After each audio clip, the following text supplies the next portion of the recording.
요한복음 6장 26절 말씀입니다. 예수께서 대답하여 이르시되 내가 진실로 진실로 너에게 이르노니 너희가 나를 찾는 것은 표적을 본 까닭이 아니요 떡을 먹고 배부른 까닭이로다.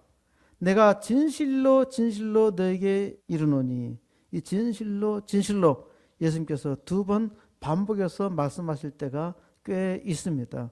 진실로 진실로 아주 진실이라는 겁니다. 확실하다는 겁니다. 사람들은 예수님을 찾으러 다녔습니다. 그때 예수님께서는 직설적으로 말씀하십니다. 너희가 나를 찾는 것은 표적을 본 까닭이 아니다. 너희가 떡을 먹고 배부른 까닭이로다. 표적은 예수님이 하나님의 아들임을 보여주시는 증표입니다. 표적이라는 것은 증표예요. 증표, 사인이라고요. 사람들이 예수님이 하나님의 아들이기 때문에, 그리고 바로 전에 대화에서는 예수님을 선지자라 생각했기 때문에 찾은 것이 아니라 말씀하십니다.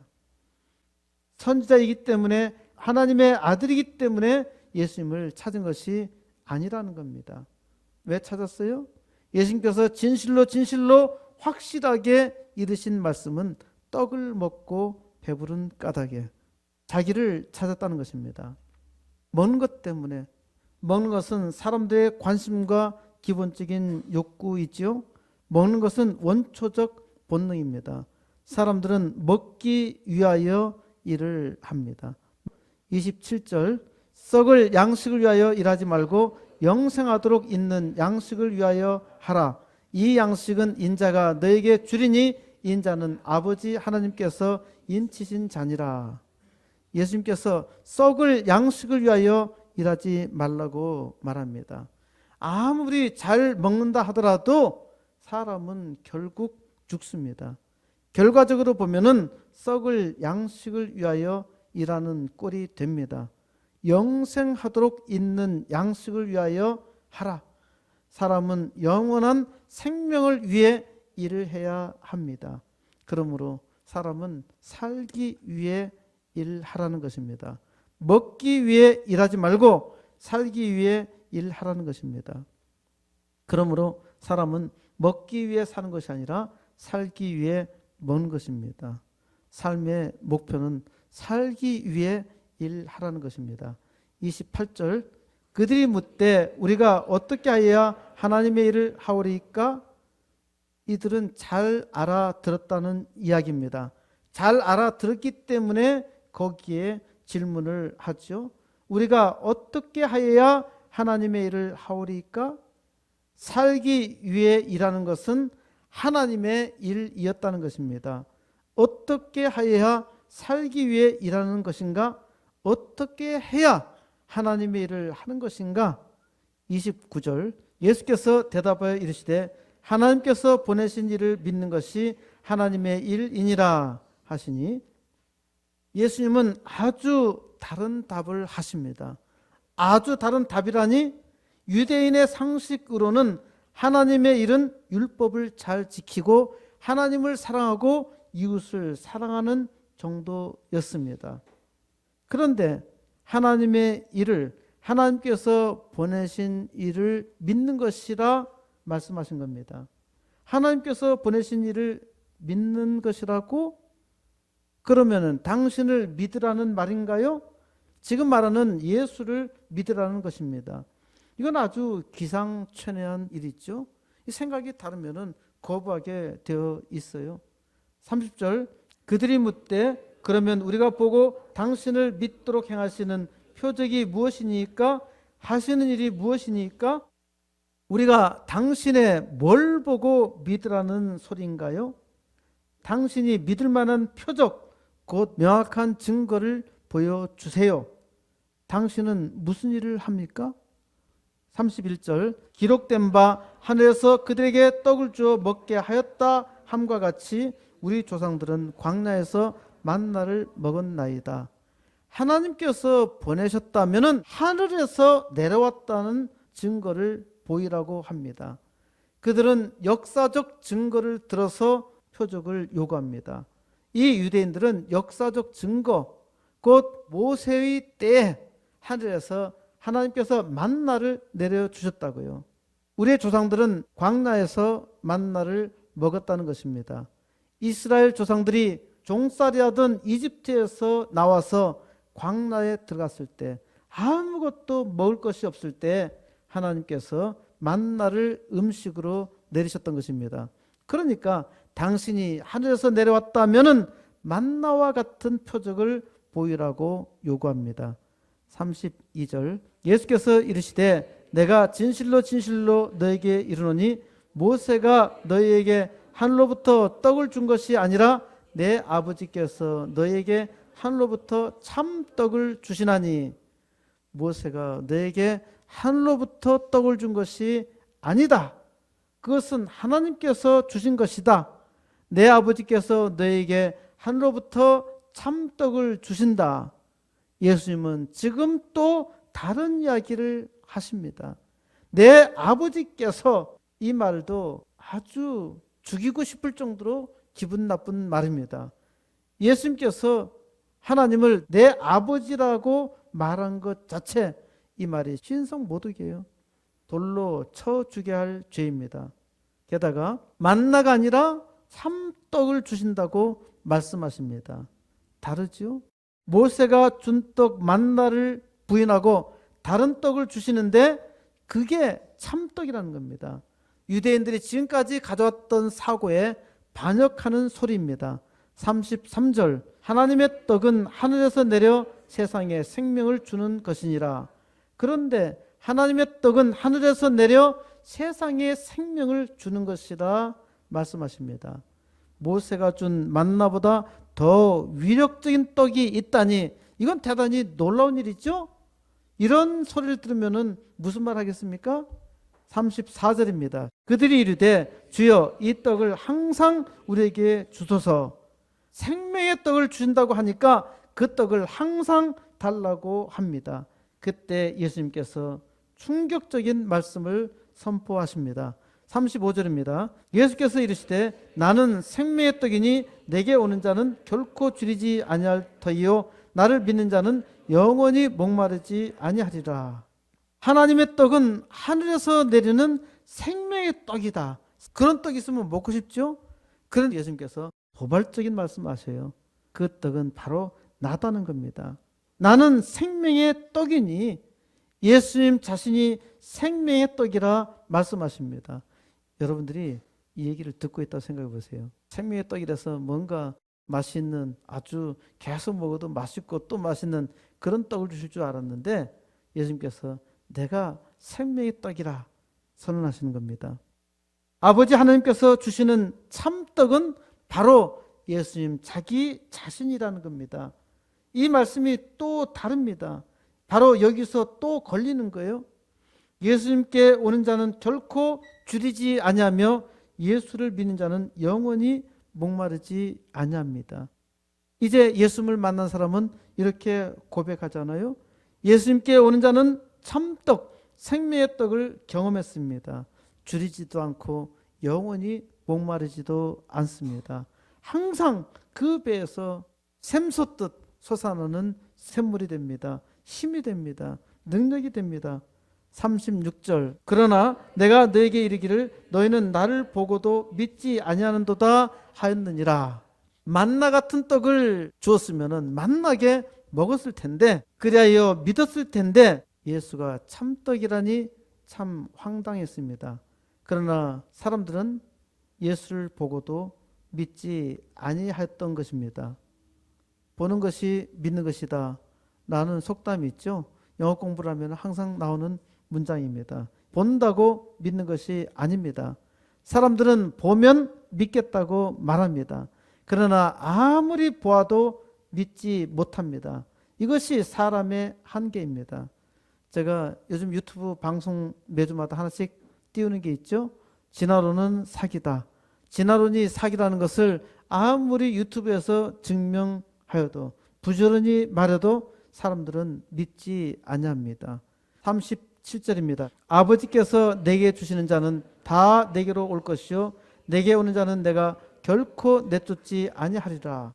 아버지 하나님께서 주시는 자가 예수님께 온다는 것입니다. 사람은 자기의 지혜로 예수님을 알고 나가는 것이 아니라 하나님께서 구원하여 주시는 것입니다. 하나님께서 은혜 주셨기 때문에 하나님 앞에 나올 수 있는 거예요. 사람의 지혜로는 깨달을 수가 없어요. 들어도 듣지 못하고 보아도 보지 못합니다. 사람의 지혜로는 알 수 없는 겁니다. 구원은 하나님의 은혜입니다. 38절, 내가 하늘에서 내려온 것은 내 뜻을 행하려 함이 아니요 나를 보내신 이의 뜻을 행하려 함이니라. 내가 하늘에서 내려온 것은 예수님이 하늘에서 내려오셨다는 것입니다. 이것은 존귀하신 하나님이 사람에게 은혜를 주시려고, 사람을 구원하시려고 사람의 몸으로 오셨다는 것입니다. 예수님께서 사람의 몸으로 이 땅에 오신 것은 예수님의 뜻이 아닙니다. 아버지 하나님의 뜻이었습니다. 39절, 나를 보내신 이의 뜻은 내게 주신 자 중에서 내가 하나도 잃어버리지 아니하고 마지막 날에 다시 살리는 이것이니라. 예수님을 보내신 하나님의 뜻은 구원받을 자를 견인하여서, 끝까지 견인하여서 마지막 날에 다시 살리는 것입니다. 40절, 내 아버지의 뜻은 아들을 보고 믿는 자마다 영생을 얻는 이것이니 마지막 날에 내가 이를 다시 살리리라 하시니라. 아버지 하나님의 뜻은 아들을 보고 믿는 자마다 영생을 얻는 것입니다. 마지막 날에 다시 부활합니다. 도무지 이는 처음 듣는 이야기예요. 오늘 처음 듣는 사람들도 있을 것입니다. 대체 이게 무슨 말이야? 아무리 들어도 이해할 수 없는 말이야. 이해되지 않으면 거부하지요. 힘들어하지요. 이 유대인들도 그랬습니다. 이들도 처음 듣는 이야기입니다. 41절, 자기가 하늘에서 내려온 떡이라 하심으로 유대인들이 예수에 대하여 수군거려, 예수님이 자기가 하늘에서 내려온 떡이라 하심으로 이거 말도 안 돼. 유대인들은 수군거렸던 것입니다. 예수가 내가 하늘에서 내려온 떡이야 라고 이렇게 말했을 때 이거 말도 안 돼. 하늘에서 내려왔다는 것도 이해하기 힘드는데 생명의 떡이라니 더욱더 힘드는 거예요. 지금까지 이런 정보가 전혀 없었던 거예요. 이해되지 않으니까 거부하면서 수군거린 겁니다. 뭐 이런 게 다 있어? 42절, 이르되 이는 요셉의 아들 예수가 아니냐? 그 부모를 우리가 아는데 자기가 지금 어찌하여 하늘에서 내려왔다 하느냐? 유대인들은 예수님의 정체를 아주 확실하게 알고 있었습니다. 자기들은 자기가 분명하게 아는 증거를 가지고 들어서 말합니다. 이 사람 예수, 요셉의 아들이잖아요. 봐봐, 요셉이 누구야? 저 나사렛 동네에서 목수 생활하는 그 천한 요셉 아니야? 그 요셉의 아들, 그 요셉의 아들이 바로 이 예수야. 이 사람은 확실히 요셉의 아들이야. 확실히 사람의 아들로 오신 것입니다. 분명히 목수 요셉의 아들입니다.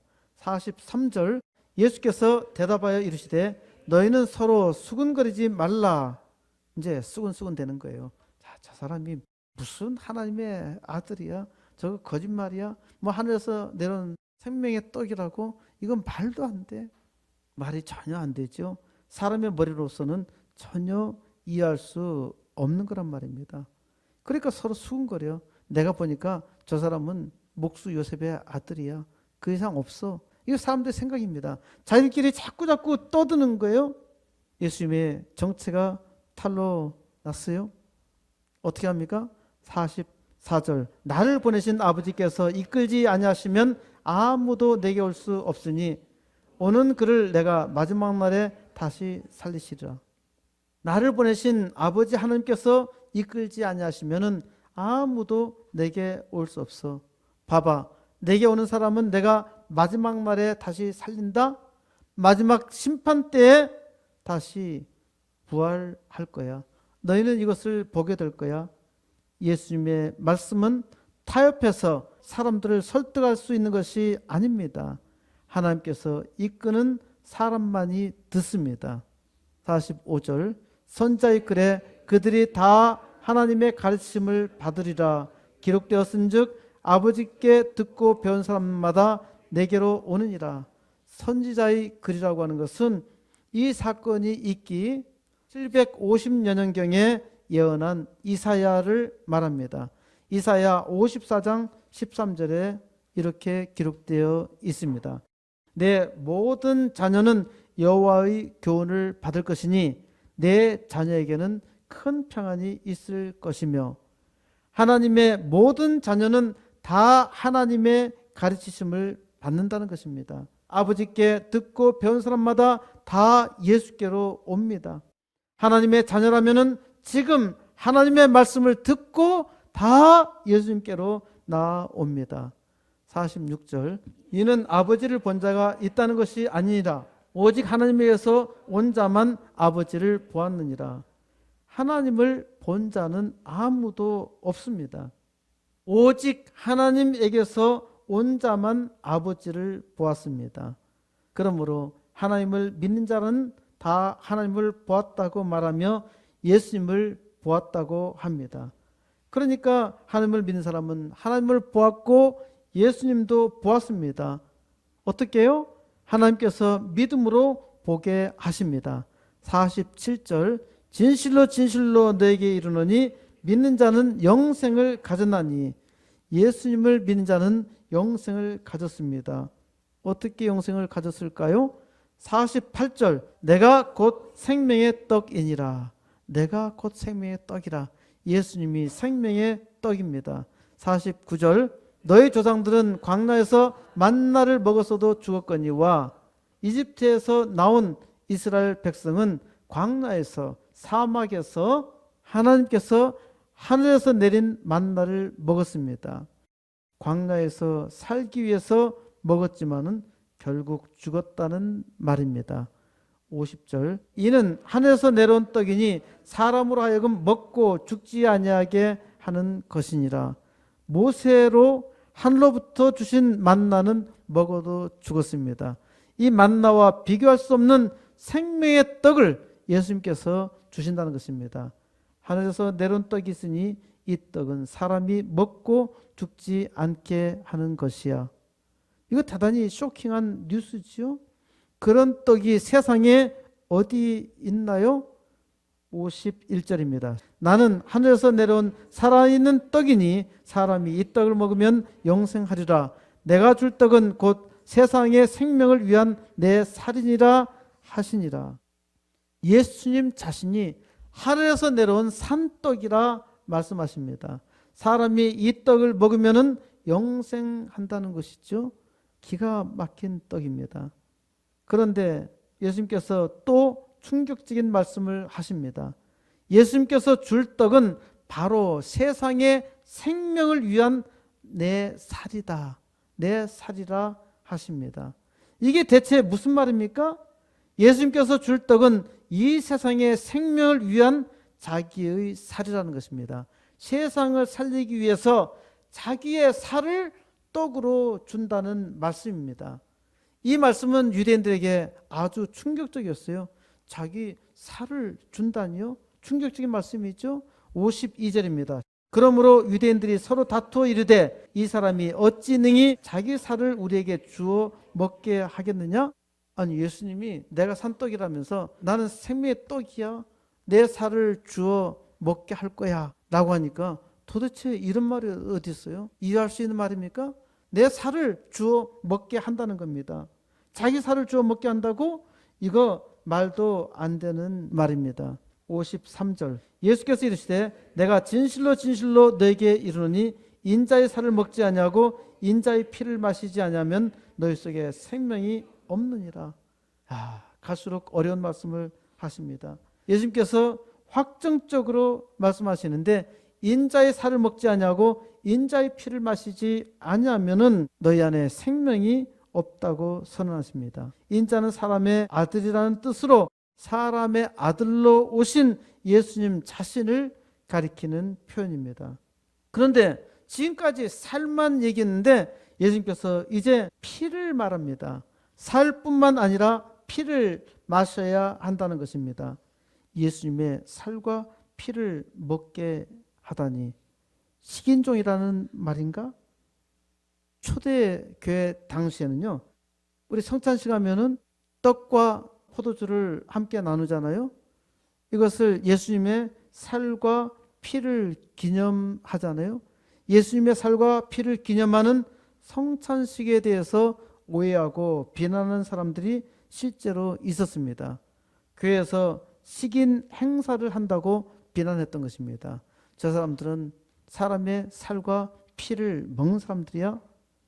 그러니까 사람들은 몰라도 비난하고 또 알아도 공격하기 위해서 거짓말로 비난합니다. 54절입니다. 내 살을 먹고 내 피를 마시는 자는 영생을 가졌고 마지막 날에 내가 그를 다시 살리리니. 이제는 들을 자만 듣습니다. 듣지 않는 자는 반대합니다. 왜? 자기의 생각과 다르다는 것입니다. 여기 뒤에 나오는 61절에 이 말이 너에게 걸림이 되느냐? 예수님께서 말씀하시는데 이 말이 너에게 걸림이 되느냐? 사람들에게 걸림이 되는 것입니다. 예수님이 거치는 반석, 거치는 돌이 되어서 다 그 돌에 걸려 넘어집니다. 구원받을 수 없는 사람이죠. 66절에 또 이런 기록이 나오죠. 그때부터 그의 제자 중에서 많은 사람이 떠나가고 다시 그와 함께 다니지 아니하더라. 이 사건 이후로 예수님을 따라다녔던 많은 사람들이 떠납니다. 그리고 다시는 그와 함께 다니지 않습니다. 예수님과 다르다는 거죠. 다르다는 것을 인식한 사람은 걸림돌이 되어서 영영 결별할 뿐입니다. 이들은 결별할 뿐만 아니라 저 예수를 죽여야겠어, 예수를 죽여야 한다고 생각합니다. 그래서 그 생각의 결과가 잠시 후 예수님을 십자가에 못 박아 죽입니다. 예수님을 십자가에 못 박아 죽여요. 반면에 이 말씀을 들은 이들에게 예수님의 살을 먹고 예수님의 피를 마셔서 영생을 가졌습니다. 이것을 기념하는 것이 성찬 예식입니다. 이거는 기독교 신앙의 신비예요. 어떻게 이러한 신비로운 일을 할 수 있을까요? 마지막 날에 예수님이 성찬 예식을 하는 그를 다시 살리신다는 것입니다. 왜? 왜 그런가? 55절입니다. 내 살은 참된 양식이요 내 피는 참된 음료로다. 예수님의 살은 참된 양식이요 예수님의 피는 참된 음료라는 것입니다. 왜 그러한가요? 예수님은 세상에 생명을 주시기 위해, 나에게 영생을 주시기 위해서 나의 죄 대신에 십자가에 그 몸을 못 박게 하셨습니다. 내가 나의 죄로 죽을 이 몸 대신에 예수님이 대신 십자가에서 죽으신 것입니다. 내 죽어야 할 피 대신에 예수님께서 나의 죄로 십자가에 달려 피를 흘리셨습니다. 그렇기 때문에 예수님의 살은 나의 참된 양식이요 예수님의 피는 나의 참된 음료입니다. 56절입니다. 내 살을 먹고 내 피를 마시는 자는 내 안에 거하고 나도 그 안에 거하느니라. 예수님의 살을 먹고 예수님의 피를 마시는 자는 예수님 안에 사는 것입니다. 이것이 믿음으로 사는 것이에요. 예수님도 살과 피를 나누는 의식을 행하는 자의 안에서 산다고 말씀하십니다. 그러니까 성찬 예식은 대단히 중요하죠. 예수님이 나와 함께 하신 증거로 기념하라 말씀하신 것입니다. 57절 살아계신 아버지께서 나를 보내심에 내가 아버지로 말미암아 사는 것 같이 나를 먹는 그 사람도 나로 말미암아 살리라.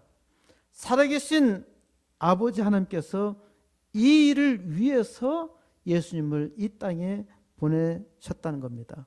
예수님을 다시 살리신 하나님께서 예수님의 살과 피를 먹는 사람도 예수로 말미암아 마지막 날에 다시 살리시겠다고 약속하십니다. 다시 살리세요. 다시 부활합니다. 예수의 살을 먹고 마시는 자는 마지막 날에 다시 부활합니다. 58절입니다. 이것은 하늘에서 내려온 떡이니 조상들이 먹고도 죽은 그것과 같지 아니하여 이 떡을 먹는 자는 영원히 살리라. 예수님께서 영생의 양식을 우리에게 주신 것입니다. 누구든지 예수의 살과 피를 먹고 마시는 자는 다시 부활하여 영원히 삽니다. 다시 정리하여 말씀하시는 겁니다. 예수님이 하늘에서 내려온 산떡이며 이 떡을 먹는 자는 영원히 삽니다. 나는 생명의 떡이니 예수님이 나를 대신하여 죽으신 나의 하나님이심을 믿으십니까? 예수님께서 나에게 자기 몸을, 자기의 살을 내게 영원한 생명을 주시려고 친히 주셨습니다. 예수님께서 자기의 몸을 친히 생명의 떡으로 내게 주셨음을 믿으십니까? 나는 생명의 떡이니 예수님이 참된 생명의 떡임을 믿으십니까? 이 참된 생명의 떡을 먹은 자들마다 영생의 기쁨이 있습니다. 참떡을 주신 하나님께 감사하며 하나님의 일을 합니다. 하나님의 일은 예수님을 믿는 것이죠. 또 예수님을 전하는 것입니다. 예수님께서 주신 이 생명의 떡을 먹는 자들마다 생명을 기뻐하며 생명의 역사를 이룹니다. 이 땅에 살아야 할 이유가 있죠. 이 땅에 생명을 주기 위해서 이 땅에서 생명의 떡을 먹고 그 생명의 떡을 나누는 것입니다. 이 생명의 떡을 나누는 자들마다 이제 더욱더 하나님 은혜가 충만하여서 이 땅에 생명의 떡으로 온 땅에 있는 사람들이 함께 나누게 하는 역사를 이루어서 부흥의 역사를 이루어서 하나님의 영광 온 땅 나타내시기를 우리 주 예수 그리스도의 이름으로 간절히 축원드립니다.